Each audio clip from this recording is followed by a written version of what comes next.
Hi student, आपके अपने channel study point with Krishna में स्वागत है। आज हम एक नई प्रॉफिट एंड लॉस की सीरीज शुरू करने जा रहे हैं। इसके पहले हमने प्रतिशत की सीरीज पढ़ी थी, उसमें भी काफ़ी अच्छे अच्छे और क्वेश्चन थे और आशा करते हो सारी सीरीज आपको पसंद भी आई होगी। आइए आज हम प्रॉफिट एंड लॉस की सीरीज शुरू करते हैं और ये प्रॉफिट एंड लॉस का पहला लेक्चर है। समझने की कोशिश कीजिएगा, बेसिक से पढ़ेंगे इसको। आइए शुरू करते हैं।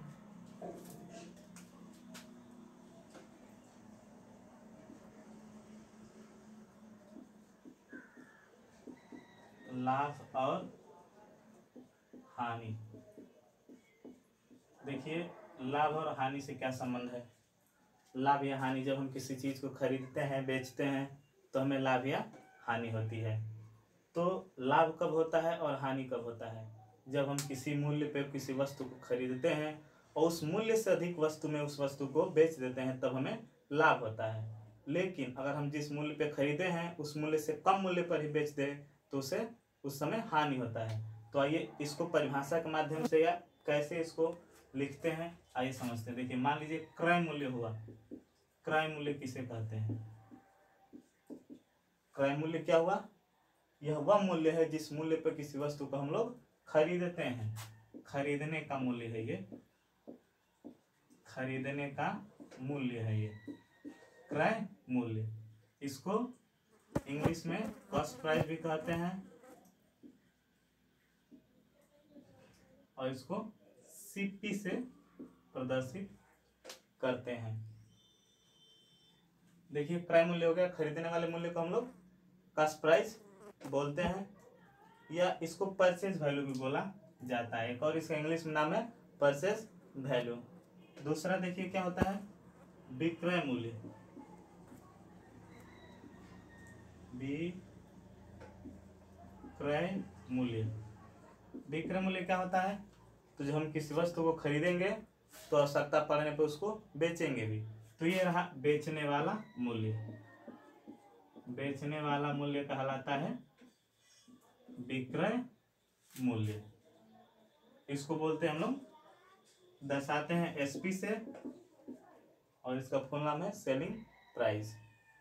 इसको भी एक हम लोग दूसरे नाम से जानते हैं, सेल वैल्यू के नाम से। फिलहाल अभी इतना समझिए। क्रय मूल्य किसे बोलते हैं? तो खरीदने वाले मूल्य को इंग्लिश में बोले तो कॉस्ट प्राइस और दर्शाते हैं इसको सीपी से। और विक्रय मूल्य होता है बेचने वाले मूल्य और इसको दर्शाते हैं एसपी से या सेलिंग प्राइस। ठीक, अब देखिए, खरीद रहे हैं, बेच रहे हैं तो हमें लाभ या नुकसान होगा। तो लाभ कब होता है? जब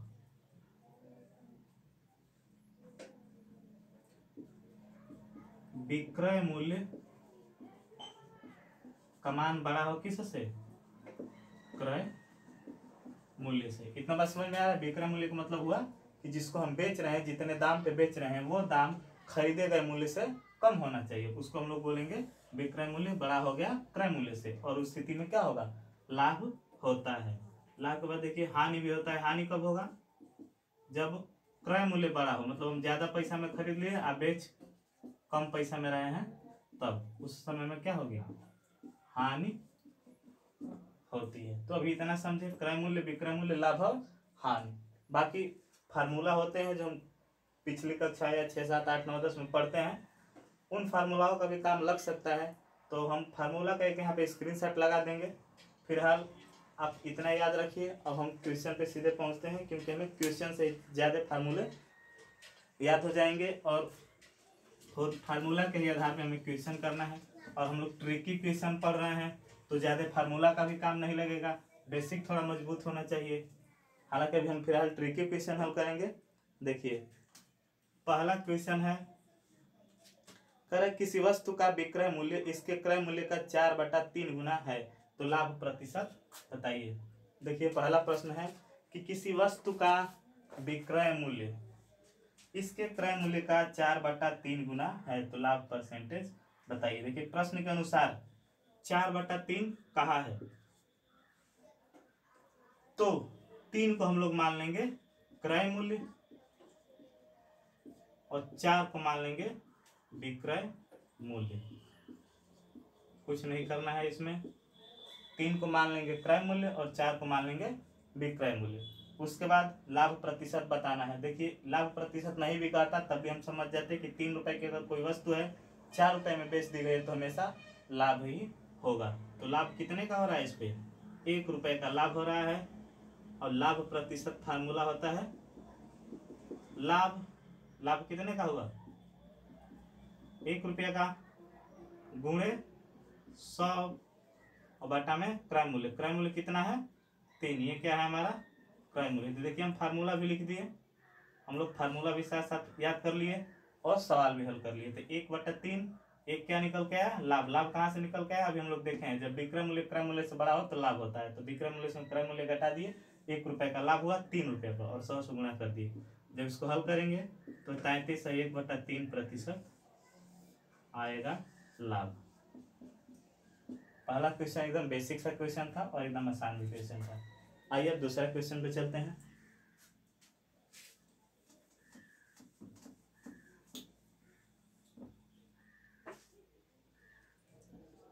देखिए दूसरा क्वेश्चन है, कह रहा है किसी खिलौने को ₹450 में बेचा जाएगा। तो जैसे जैसे कह रहा है वैसे वैसे हम लिख लेते हैं। पहले कह रहा है कि विक्रय मूल्य कितना दिया है, ₹450 में बेच दिया है, तो ये हमारा विक्रय मूल्य हो गया। ठीक,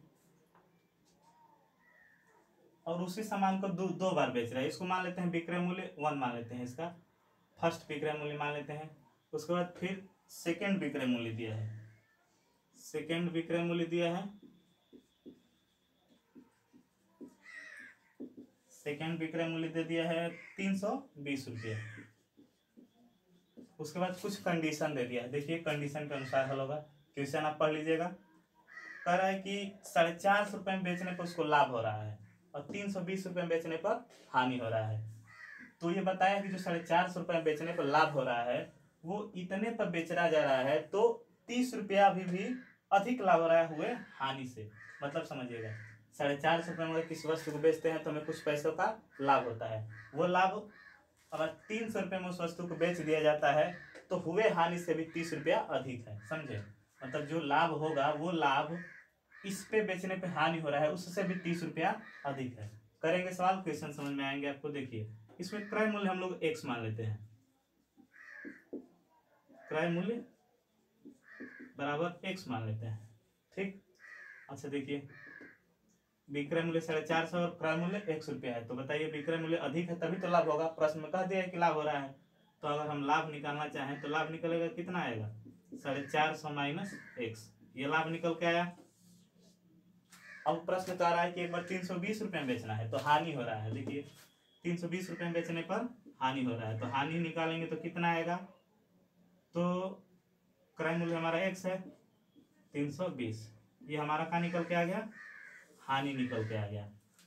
इतना तो समझ में आया होगा। आप देखिए कह रहे जो लाभ हुआ है वो हानि से भी ₹30 अधिक है। अब समझ में आ गया होगा आपको बढ़िया से। कह रहे कि जो लाभ निकल के आएगा वो लाभ जो हानि हुआ है उससे भी ₹30 अधिक है, मतलब ये भी ₹30 क्या है, अधिक है। तो हम लोग क्या करेंगे, यहाँ पे लिख सकते हैं प्रश्नानुसार, प्रश्नानुसार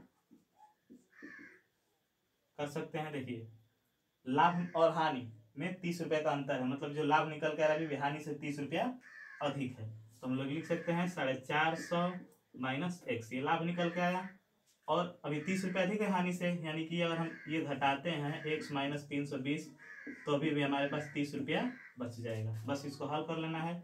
450 माइनस X प्लस 320 बराबर 30, कितना हो जाएगा,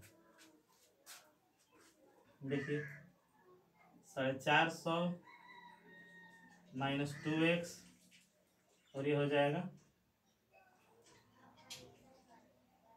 चलिए इसको इधर शुरू की मिटा देते हैं। देखिए ये हो जाएगा 450 और 320 कितना हो गया, 400 300 770, 770 हो गया। और ये हो जाएगा माइनस 2X और 770 उधर जाएगा तो माइनस में हो जाएगा, माइनस 770 प्लस 30, ये कितना हो गया, यहाँ पे कर देते हैं माइनस 2X बराबर ये हो जाएगा 770 में से 30 घट जाएगा माइनस 740, ये कट गया। X बराबर कितना निकल गया, 2 3 6 2 7 14, X बराबर 370। तो हमारा क्रय मूल्य कितना निकल के आ गया, 370 रुपये। यही हमारे वस्तु का क्रय मूल्य हो गया। देखिए क्वेश्चन बस थोड़ा सा समझना था, भारी नहीं था, समझना था। कह रहा था कि अगर किसी वस्तु को 450 रुपये में बेच दिया जाए तो कुछ पैसों का लाभ होता है, लेकिन अगर 320 रुपये में बेच दिया जाए तो कुछ पैसों का हानि हो जाता है। तो कह रहा है कि जीतने का जो पैसा का लाभ हुआ था वो लाभ ना हानि से भी 30 रुपया अधिक था। बस इतने प्रश्न में कहा था। तो बस थोड़ा सा हल करने में ये थोड़ा सा बनाना था, समझना था, उसके बाद ये हल हो गया था। हम समझ के कर रहे हैं तब इतना समय लग रहा है, वरना बहुत कम समय में क्वेश्चन हल हो जाता। आइए अगला क्वेश्चन देखते हैं।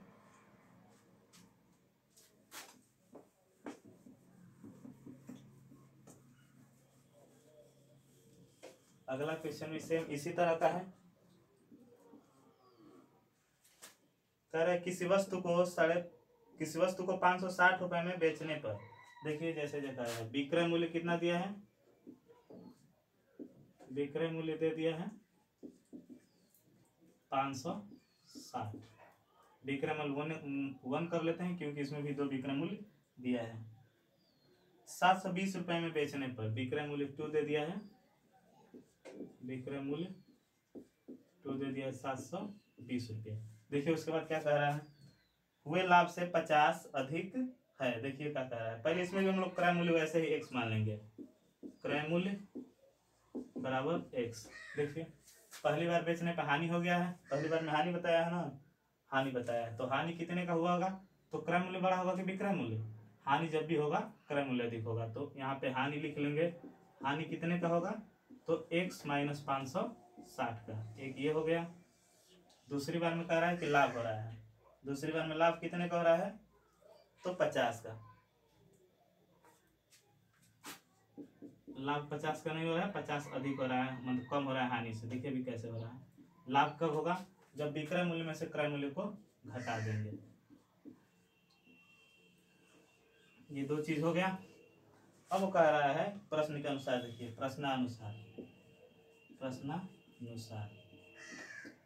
प्रश्नानुसार कह रहा है कि जो हानि हुई है, ये हानि जितने की भी हुई है वो लाभ से भी 50 रुपया अधिक है। मतलब ये वाला भी मान 50 रुपया अधिक है इससे। बात समझ में है, करें जितने की हानि हुई है लाभ से भी 50 रुपया अधिक है। तो प्रश्नानुसार क्या करेंगे, देखिए x minus 560 minus 720 minus x बराबर कितने का अधिक है, तो 50 का। अब इसको हल कीजिए, x minus 560 minus 720 plus x बराबर 50, ये हो जाएगा x 2x, ये सारे के सारे उधर जाएंगे, प्लस में हो जाएंगे 50 प्लस 560 प्लस 720। यहाँ पे हल कर देते हैं, ये हो जाएगा 760 20 80 और 700 500 1250 प्लस 80, 2x बराबर 7 5 12 1280 प्लस 50, 2x बराबर हो जाएगा 0 8 5 13 3 हासिल 1 और ये 13 1330। तो x बराबर कितना हो जाएगा, 2 छक्का 12 2 छक्का 12 2 5 10 665। तो क्रय मूल्य हमारा कितना निकल के आ गया, 665 रुपया। ये भी सेम क्वेश्चन वही था, बस इसमें पहले वाले में लाभ अधिक था, इस बार वाले में हानि अधिक था। बाकी क्वेश्चन वैसे ही करना था। आइए अगला क्वेश्चन देखते हैं, 4 नंबर।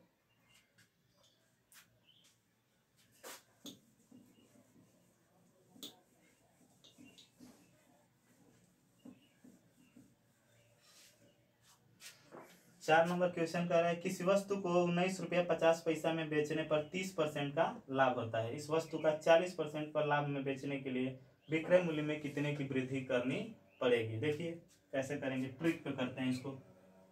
30% का लाभ का मतलब क्या हुआ, 30% लाभ का मतलब हुआ 30/100 या 10 रुपए के चीज को 13 रुपए में बेचा गया, यही हुआ। तो कह रहा है कि 10 रुपए की चीज जो है 13 रुपए में बेची गई है, लेकिन वो बता रहा है कि 13 रुपए में नहीं बेची गई, कितने में बेची गई है, तो 19 रुपया 50 पैसे में। देखिए कितना गुना होगा, तो हम लोग कह सकते हैं, थोड़ा नीचे कर देते हैं, 10 रुपए की चीज को बेचा गया है 13 रुपए में, लेकिन ये 13 रुपए की नहीं बेची गई है, कितने की बेची गई है, तो 19 रुपये 50 पैसे में। का गुना है ये 13 का, 13 कम 13 यहाँ पे हो गया 6 और 13 बचे 65, 1.5 गुना, 1.5 गुना अधिक है। तो ये हो जाएगा 1.5 गुना अधिक है, तब जाके आ रहा है कितना, 19 रुपया 50 पैसा। ध्यान से देखिए, अगर 10 रुपए की चीज होती तो 13 रुपए में बेची जाती, लेकिन 13 में नहीं बेची गई, 19 रुपया 50 पैसा में बेची गई है, यानी कि ये 1.5 गुना अधिक है। तो हम इसको भी क्या करेंगे, 1.5 गुना अधिक कर देंगे। जब 1.5 गुना अधिक करेंगे तो 10 की चीज कितने में हो जाएगी, 15 में हो जाएगी। उसके बाद क्या कह रहा है,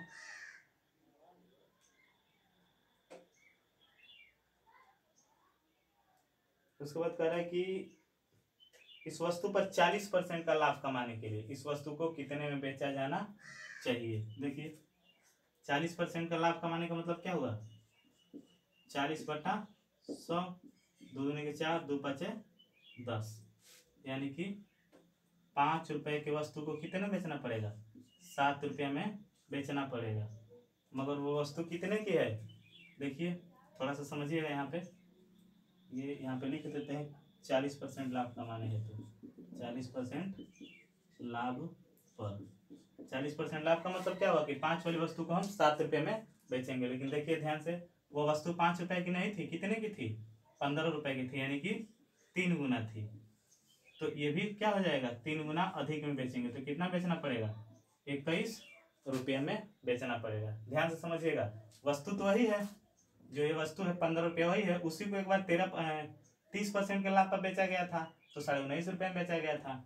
दोबारा करें कि उसी वस्तु को 40% के लाभ पर कमाने के लिए कितने में बेचना पड़ेगा, तो सिंपल है, थोड़ा सा अधिक ही आएगा। तो पहली बार 19.5 आया था, इस बार कितना आया है, 21 आया है। बस करने का तरीका अपना अपना अलग है। देखिए इसमें हम कैसे किए, 30% को 3/10 किए, यानी कि 10 की वस्तु 13 में बेचेंगे, तो 13 में नहीं बेचा था, 19.5 में बेचा था, तो 1.5 गुना हो गया। तो इसलिए हम प्राइस को भी 1.5 गुना कर लिए, तो ये MRP उसका निकल के आ गया, क्या बोलते हैं, क्रय मूल्य समझ लीजिए, निकल के आ गया कितना, 15 रुपये निकल के आ गया। अब कह रहा है कि 15 रुपये पर ही उसको तो लाभ कमाना है 40% का, तो 40% का मतलब क्या हुआ है, 5 की 40% का मतलब यहाँ पर हम किए थे 40/100, 2 दूनी के 4, 2 5 10, यानी कि 5 वाली वस्तु 7 में बेचना पड़ेगा। तो 5 का तो दाम है नहीं, इसका 15 था, तो 3 गुना हो गया, अब 7 का 3 गुना हो जाएगा। तो बस अब प्रश्न में ये पूछा है कि अब उसे और कितने रुपए अधिक में बेचना पड़ेगा 40 रुपए का लाभ 40% का लाभ कमाने के लिए। तो कितने का, और उसे कितने अधिक मूल्य पे बेचना पड़ेगा, तो 21 माइनस 19.5, तो कितना आ जाएगा, 1.5 रुपया अधिक, 1.5 रुपया अधिक पर बेचना पड़ेगा। आया समझ में। ये भी क्वेश्चन बहुत आसान था, बस ट्रिक पे करना था। चाहे तो आप इसको XY भी मान के कर सकते हैं, लेकिन थोड़ा लंबा चौड़ा हो जाएगा, इसीलिए ट्रिक बन जानना बहुत जरूरी है। चलिए 5वां क्वेश्चन देखते हैं। अब ये 3रा क्वेश्चन था, 4था क्वेश्चन था, 5वां आप करेंगे।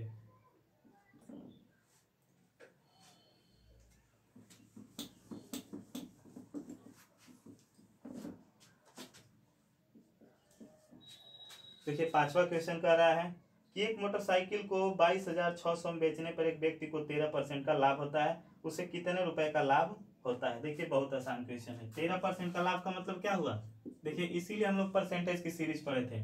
अब लाभ हानि का क्वेश्चन है, लेकिन कर किस पे रहे हैं, परसेंटेज पे ही। तो देखिए 13% का मतलब हुआ 13/100, यानी कि 100 का जो वस्तु है वो कितने में बेचेंगे, 113 में, ठीक। लेकिन ये कह रहा है कि 113 में नहीं बेची गई है, कितने में बेची गई है, 22,600। अब देखिए कितना गुना है 22,600, यहीं पे ध्यान देना पड़ेगा, कितने गुना होगा 22,600, तो ये हमारा होगा 20 गुना होगा क्या, देखिए 20 गुना, 2 3 6 और 11 गुना के 22, 200 गुना होगा। कितना गुना होगा ये, 200 गुना होगा। तो हम लोग यहाँ पे भर देंगे 200 गुना, तो वस्तु 113 रुपए की नहीं है, बल्कि वो उसके 200 गुना दाम के, ठीक। तो 2 3 6 और 2 11 गुना के 22 00, ठीक। आया समझ में।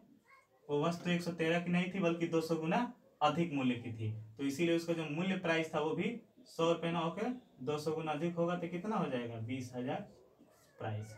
आया समझ में। ये वस्तु का समझ लीजिए क्रय मूल्य हो गया, और ये सेलिंग प्राइस हो गया। तो ये पूछा था कि उसे कितने रुपए का लाभ हुआ है, लाभ कितने का हुआ है। देखिए 20,000 का सामान अगर हम 22,600 में बेच दिए तो कितने का लाभ होगा, 22,600 माइनस 20,000 कितने का हो गया 2,600 का। बस इतना ही पूछा था इस क्वेश्चन में, बाकी हल हो गया। चलिए एक और क्वेश्चन देखते हैं 6 नंबर।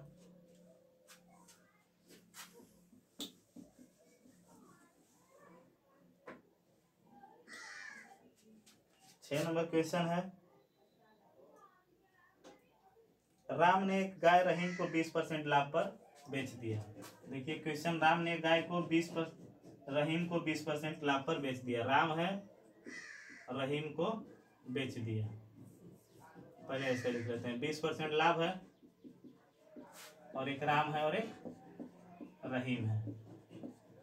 तो देखिए 20% लाभ का मतलब क्या हुआ, 20/100 यानी कि 1/5। यानी कि अगर राम उस गाय को 5 रुपये में खरीदा होगा तो बेच दिया होगा कितने में, 6 रुपया में राम को रहीम को, तब तो लाभ हुआ होगा 20% का।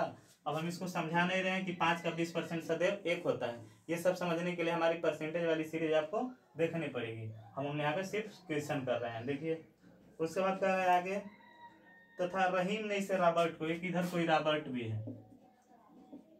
एक रॉबर्ट भी है, तो रहीम ने रॉबर्ट को 25% लाभ पर बेच दिया। देखिए रॉबर्ट के किस्सा में 25% का लाभ हो गया, मतलब कि 1/4। यानी कि रहीम अगर 4 रुपया का खरीदता तो रॉबर्ट को कितने में बेच देता, 5 में बेच देता।